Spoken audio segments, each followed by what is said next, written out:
الوارث يتفضل محيا بالصلوات العاليات على محمد وآل محمد.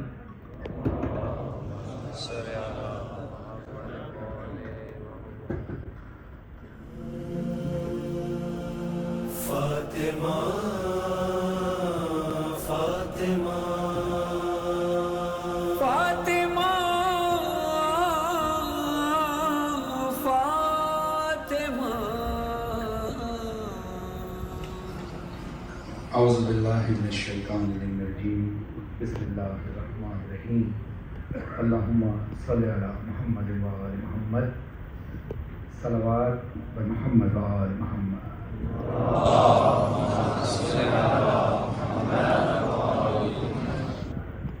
سب سے پہلے اللہ کی بارگاہ میں، محمد و آل محمد کی بارگاہ میں، بالخصوص امام زمانہ علیہ السلام کی بارگاہ میں، مولا عباس علمدار علیہ السلام اور مولا حسین علیہ السلام کی بارگاہ میں، مولا علی علیہ السلام کی بارگاہ میں جناب سیدہ سلام اللہ علیہ کی شہادت کا پرسہ پیش کرتے ہیں. اور آپ تمام علماء کرام، تمام عزاداروں کو شہزادی کونین بی بی سیدہ سلام اللہ علیہ کی شہادت کا پرسہ پیش کرتا ہوں، اور اس دعا کے ساتھ کہ مالک ہم سب کی اس صحیح کو اپنی بارگاہ میں قبول و منظور فرمائے. اور الحمدللہ شکر گزار ہوں اللہ کا، محمد و آل محمد کا، کہ حرم مولا عباس علمدار علیہ السلام کی جانب سے یہ جو پہلی فاطمی کانفرنس منعقد کی گئی، اس میں مجھے حصہ بننے کا موقع ملا. میں انتظامیہ کا، حرم کی انتظامیہ کا تہہ دل سے شکر گزار ہوں، اور خاص طور پر ادارہ دینیا حرم مولا عباس علمدار علیہ السلام کا. عورت کا کردار بہت بڑا ہوتا ہے گھر میں. ظاہر مرد کا اپنا کردار ہوتا ہے جو رزق کے لیے، اپنی اولاد کے لیے، اہل و عیال کے رزق کے لیے، بیوی بچوں کے رزق کے لیے دھوپ میں کام کرتا ہے، محنت مزدوری کرتا ہے، دن بھر وہاں رہتا ہے. اور عورت گھر کو سنبھالتی ہے، بچوں کی پرورش کرتی ہے. لیکن اللہ نے عورت کو ایک ایسی طاقت دی ہے کہ اگر اس کا شوہر انتقال کر بھی جائے تو مشکل تو ہوتی ہے، لیکن وہ اپنی اولاد کو پال لیتی ہے. یعنی وہ اگر کہیں جاب کرنا چاہے، کام کرنا چاہے، تو اس کے اندر اللہ نے ہمت رکھی ہے. مگر مرد کے لیے مشکل یہ ہوتی ہے کہ اگر اس کی زوجہ کا انتقال ہو جائے تو گھر کا نظام درم برم ہو جاتا ہے. کیونکہ جس طرح سے عورت بچوں کی پرورش کرتی ہے، مرد شاید اس طرح سے اس کو دھیان نہ دے پائے. بس یہی بات ذہن میں رکھ کر مجھے مولا علی علیہ السلام کے احساسات کا اندازہ ہوتا ہے کہ وہ علی کہ جس کو دنیا نے اکیلا کر دیا تھا، جو اپنے دکھ اور درد کی واحد ساتھی جناب سیدہ سلام اللہ علیہ سے اپنے دکھ اور درد کو بیان کرتا تھا، آج جب جناب سیدہ شہید ہو گئی تو علی کے لیے بڑی مشکل ہے کہ کس طرح سے اولاد کو سنبھالیں. خاص طور پر ماں کے جانے کے بعد بڑی مشکل ہوتی ہے بیٹیوں کے لیے. علی کے لیے یہ بڑا مشکل وقت تھا. اسی وقت کو رشان عابد صاحب نے ایک نوحے کی صورت میں لکھا ہے، میں پیش کر رہا ہوں. اپنے بچوں سے آنسو چھپائے ہوئے، اپنے بچوں سے آنسو چھپائے ہوئے رو رہے ہیں علی سر جھکائے ہوئے. گھر ہے ویران کیسی یہ رات آ گئی، رک چکی ہے صدا ہائے تسبیح کی، چھوڑ کے چل بسی فاطمہ، چھوڑ کے چل بسی فاطمہ، آج چپ ہو گئی فاطمہ، ہر ستم سہ چکی فاطمہ، آج چپ ہو گئی فاطمہ. مظلومہ یا زہرا مظلومہ یا زہرا. جب بھی روئی ہے یہ باپ کی یاد میں, لوگ بولے علی فاطمہ سے کہیں, اتنا گریا ہمیں سونے دیتا نہیں. رات میں روئے یا دن میں رویا کرے, اے مدینے کے لوگوں سنو, اب نہیں روئے گی فاطمہ.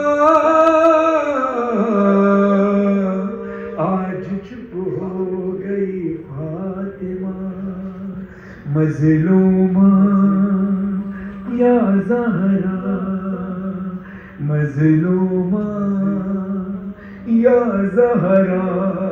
حال اپنا کسی کو سنا نہ سکی. اور اکثر میں مجالس میں یہ بات بیان کرتا ہوں کہ جناب سیدہ کا جو دروازہ جلایا گیا وہ لکڑی کا تھا. دروازے میں آگ لگائی گئی, لکڑی کا دروازہ تھا. جب لکڑی میں آگ لگتی ہے تو لکڑی کوئلہ بن جاتی ہے, مگر اگر لوہے کو آگ پکڑ لے تو لوہا سرخ ہو جاتا ہے. وہ دروازے میں جو کیل لگی ہوئی تھی جس سے بیوی کا پہلو زخمی ہوا, سوچئے جب دروازہ گرا اس کا درد الگ ہے. وہ لوہے کی گرم کیل اگر بیوی کو زخمی کرتی ہے تو اس کا حال کیا ہوتا ہے کہ درد اپنا کسی کو سنا نہ سکی, حال اپنا کسی کو سنا نہ سکی. اس طرح درد گرا کے اٹھا نہ سکی. بس اسی درد نے مار ڈالا اسے, اپنے محسن کو بھی یہ بچا نہ سکی. زخمی پہلو کا غم بھول کر صرف روتی رہی فاطمہ. آج چپ ہو گئی فاطمہ مظلومہ یا زہرا, مظلومہ یا زہرا. پاؤں اٹھتے نہ تھے اتنی زخمی تھی وہ, اپنے گھر میں بھی رک رک کے چلتی تھی وہ. علماء کرام تشریف فرمائیں, ان میں سے بہت سارے لوگ ایسے ہوں گے جو میڈیکل سے تعلق رکھتے ہیں. انسان کے جسم کی اگر ہڈی ٹوٹ جائے تو پلاسٹر چڑھا دیا جاتا ہے کہ ہاتھ اسٹیبل رہے, اس میں حرکت نہ ہو. حرکت ہوگی تو درد ہوگا, اسٹیبل رہے گا ایک جگہ سکوت میں رہے گا تو درد نہیں ہوگا. مگر پسلی کا تعلق سانس کے ساتھ ہوتا ہے. کسی کی ایک پسلی بھی ٹوٹ جائے اس کو ہر سانس لینے میں تکلیف ہوتی ہے. سوچئے میری شہزادی کی ساری پسلیاں ٹوٹ گئی. اٹھتے نہ تھے اتنی زخمی, اپنے گھر میں بھی رک رک کے چلتی تھی وہ. اس کی ٹوٹی ہوئی تھی سبھی پسلیاں, کتنی تکلیف میں سانس لیتی تھی وہ اپنے بابا کے ہی شہر میں. کتنی مظلوم تھی فاطمہ,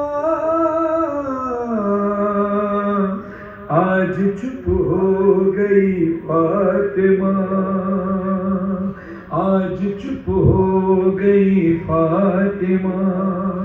اللہ کرے میں مصرع پڑھنے سے پہلے ہمیشہ دعا کرتا ہوں, اے اللہ یہ مسائل پڑھنے سے پہلے یا تو مجھے موت دے دے, اگر تمہیں موت نہیں دی تو میں سمجھوں گا تو چاہتا ہے کہ بی بی سیدہ کی یہ مسائل میں بیان کر سکوں. یہ صرف مصرع نہیں عزیزان, یہ ہر عزادار کے دل کی کیفیت ہے. غم سے پھٹتا ہے دل یہ بتاتے ہوئے, یہ میرے دل کی بھی کیفیت ہے, ذیشان عابدی صاحب کے دل کی بھی کیفیت ہے, یقیناً آپ کے دل کی بھی کیفیت ہے کہ غم سے پھٹتا ہے دل یہ بتاتے ہوئے, جب تماچا ستم گر مارا اس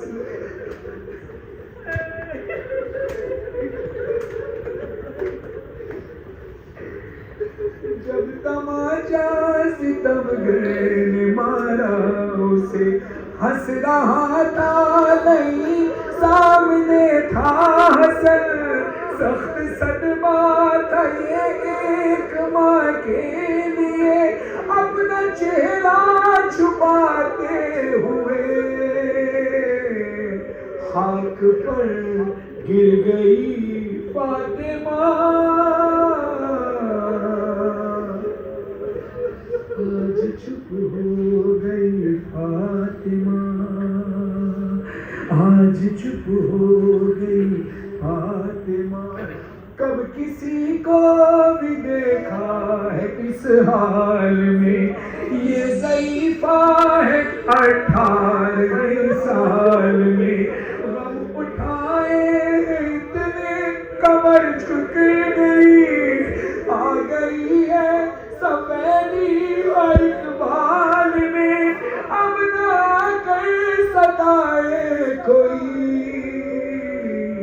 ہاں بہت تھک چکی فاطمہ، آج چپ ہو گئی فاطمہ، آج چپ ہو گئی فاطمہ، مظلومہ یا زہرا، سب مل کر پڑھا لیجیے، مظلومہ یا زہرا، مظلومہ یا زہرا۔ اللہ، بہت سخت وقت تھا جب جناب سیدہ کے اوپر جلتا ہوا دروازہ گرایا گیا، بہت سخت وقت تھا جب جناب محسن شہید ہوئے، بہت سخت وقت تھا جب بی بی کے تمانچہ لگا، مگر بی بی نے ایک ایسا ظلم دیکھا کہ جو ظلم دیکھنے کے بعد بی بی اپنے تمام غموں کو کم سمجھنے لگی، مگر یہ غم بی بی کے لیے بہت بڑا تھا۔ وہ غم کیا تھا؟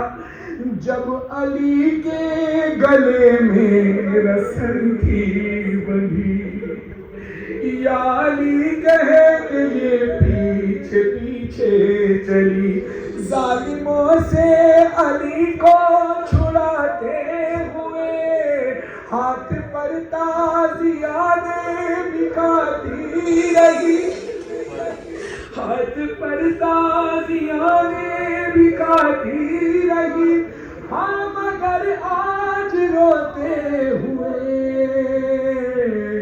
کہہ رہے ہیں علی فاطمہ،